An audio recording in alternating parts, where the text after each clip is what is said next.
दो किस्म की आ रहा है। एक तो फवाद चौधरी साहब जिस तरह के बयान दे रहे हैं, कल इमरान इस्माइल साहब मेरे शो में मौजूद थे, वो ये कह रहे थे माफी क्यों मांगनी जब हमने तौहीन अदालत नहीं की, तौहीन अदालत बनती नहीं है। आपकी आरा बिल्कुल मुख्तलिफ लग रही है सर मुझे, आपकी राय बिल्कुल मुख्तलिफ है। खान साहब की राय भी जो है मालूम हो जाएगी इंशाअल्लाह ताला। अच्छा, ये मेरी अपनी ज़ाती राय, मैं ये नहीं कहता कि तौहीन हुई है। मेरा ख्याल है कि जो उन्होंने कहा है वो बिल्कुल ठीक कहा है। मैं सिर्फ ये कह रहा हूँ कि अगर खुदा न ख्वास्ता आज जिस तरीके से अदालत आलिया ने ये कहा कि हमारा जवाब मुनासिब नहीं है,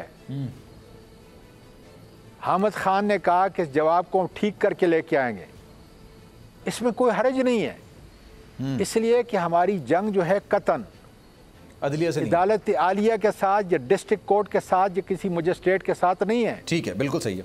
हमारी जंग जो है उस निज़ाम के ख़िलाफ़ है, जिस तरह पूरा अदालती निज़ाम जो है उसके ख़िलाफ़ है कि जिस तरीके से जजेस इंडक्ट होते हैं, जिस प्रोसेस से गुजरते हैं, हम उस प्रोसेस के ख़िलाफ़ है। जितना डिले होता है, सही है, वो सारे मामलात के मतलब एक अदालती निज़ाम के पाकिस्तान का बच्चा बच्चा उसके मुखालिफ है। ठीक है, लेकिन किसी बेंच के किसी हुक्म के, और वो भी उस वक़्त, मैं बिल्कुल वजाहत के साथ कर, उस वक़्त जबकि मसला सब जुडिस हो, एक फ़ैसला आ जाता है, आप जज के ख़िलाफ़ भी बात कर सकते हैं, आप बेंच के ख़िलाफ़ भी बात कर सकते हैं, आप फैसले के ख़िलाफ़ भी बात कर सकते हैं।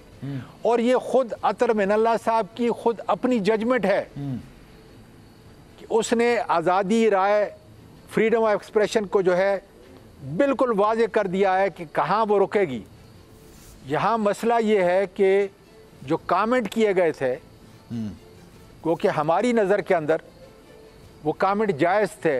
अच्छा, अगर उसको सियाक और सबाक से अलग किया जाए तो फिर जायज़ नज़र नहीं आते। सही है। एक बार फिर नंबर 1 सब्सक्राइब करें और बेल दबाएं ताकि कोई खबर रह न जाए।